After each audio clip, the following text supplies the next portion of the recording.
સમાચાર મહેસાણાથી પ્રાપ્ત થઈ રહ્યા છે। સુરજ ગામના લોકોમાં જબરદસ્ત આક્રોશ છે। ગામના તળાવમાં ઓઇલ ભળી જતા ગ્રામજનો લાલઘૂમ છે। ઓએનજીસીનું ઓઇલ તળાવમાં ભળી ગયાનો આરોપ છે। ઓએનજીસીની લાઇન લીકેજ થતા ઓઇલ તળાવમાં ભળ્યાનો આરોપ છે। આ તળાવનું પાણી પશુઓ પણ પીતા હોય છે, ત્યારે પશુઓના આરોગ્ય ઉપર ઓઇલ મિશ્રિત પાણી પીવાથી અસર થઈ શકે છે। हमारा संवाददाता हारून नागोरी पासेथी वधु जानकारी प्राप्त करीशुं। हारून, आटલું બધું ઓઇલ તળાવમાં ભળી રહ્યું છે, ઓએનજીસી પ્રશાસન તરફથી કોઈ પ્રતિક્રિયા આવી છે ખરી? મહેસાણાના છોટાઉદેપુર તાલુકાના સુરજ ગામની ઘટના છે કે મોડી રાતે ઓએનજીસીની જે પાઇપલાઇન છે ઓઇલની તે લીકેજ છે ને ત્યારબાદ તેના દ્રશ્યો છે। આપ સમજી શકો છો કે આ દ્રશ્યો કઈ રીતે ઓઇલ લીકેજ છે। આ રોડ ઉપરના દ્રશ્યો છે। રોડ ઉપર તમામ ઓઇલ ભરેલા જોવા મળે છે।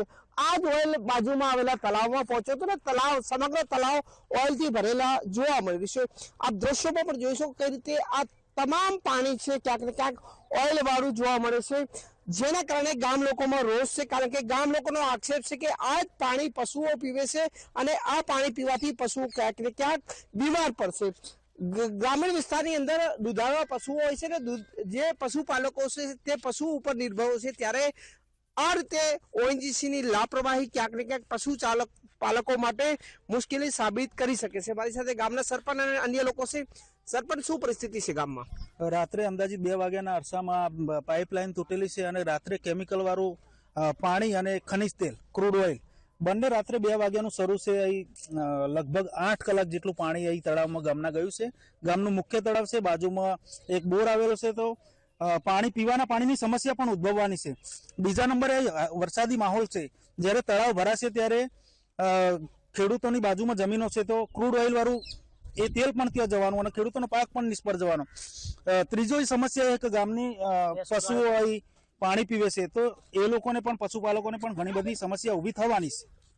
ઓએનજીસીના અધિકારી કોઈ આવ્યા છે, તપાસ કરી છે, શું જવાબ આપે છે? ઓએનજીસીના બેદરકારી છે સાહેબ, આવે છે પણ ક્યાંક કરીએ છીએ ને એવું કરીએ છીએ, હજુ કોઈનો નિવારણ હજુ લાયા નથી। અમે એમના બોલાવીને ઘણી બધાના અધિકારીઓને જણાવ્યું છે પણ કોઈ હજુ આવ્યા નથી। કેટલા વાગે આ લાઈન તૂટતી હતી? રાત્રે 2 વાગે તૂટી હતી। તો પછી ઓએનજીસીના અધિકારીઓ તો કોઈ આવ્યું છે ને? કોઈ આવ્યા હતા પણ કોઈ જવાબ આવતા નથી સીધો। શું કીધું હતું ઓએનજીસી અધિકારી? અત્યારે હાલ બધા અધિકારી હાજર ભેગા થયા હતા ને એમને કહ્યું કે ભાઈ પંચાયત દ્વારા કોઈ નિકાલ લાવો, પણ અમારે પંચાયત દ્વારા નિકાલ નહીં લાવવો, અમારે તો જે પાણી તળાવમાં ભરાયું છે એ ખાલી કરો। સરપંચ, ઓએનજીસીના અધિકારીઓને લાપરવાહીને પંચાયત ઉપર ઢોરે શું કહેશો? અમારી 2 જ વાત છે એમને। પંચાયતની દ્રષ્ટિએ ગામ લોકોને અમારે હિત જાળવવાનું હોય। અમે એ વાત કરી કે આ પાણી જે કેમિકલ વાળું અને ખનિજ તેલ વાળું એ તાત્કાલિક ધોરણે આનો નિકાલ લાવો ઓએનજીસી દ્વારા। અને જે બીજી એ સમસ્યા છે કે અહીં જે કેમિકલ વાળું પાણી અને આ જે રસ્તાનો પ્રોબ્લેમ હા ગામ લોકોને જવા આવવાનો રસ્તો, તો તાત્કાલિક ધોરણે આ 2 સમસ્યાઓ મારી તમે તાત્કાલિક ધોરણે દૂર કરો।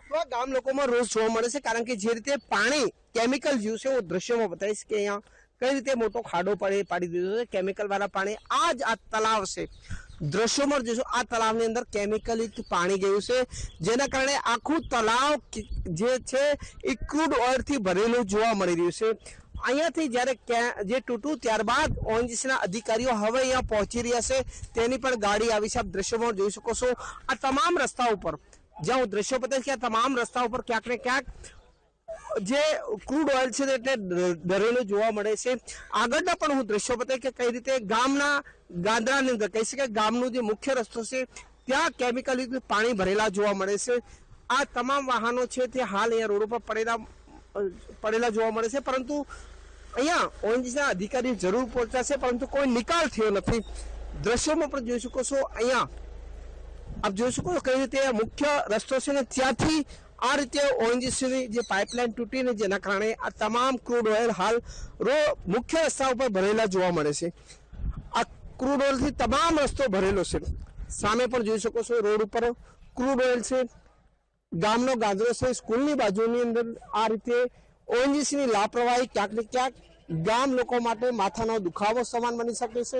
ઓએનજીસીની લાપરવાહી સ્થાનિકો માટે, પશુપાલકો માટે, ખેડૂતો માટે મુશ્કેલી છે। અધિકારીઓ લાપરવાહ છે અને જ્યારે પણ મીડિયા સવાલ પૂછે છે ત્યારે તેનાથી દૂર ભાગતા જાય છે। જી, આભાર હારૂન જાણકારી આપવા માટે.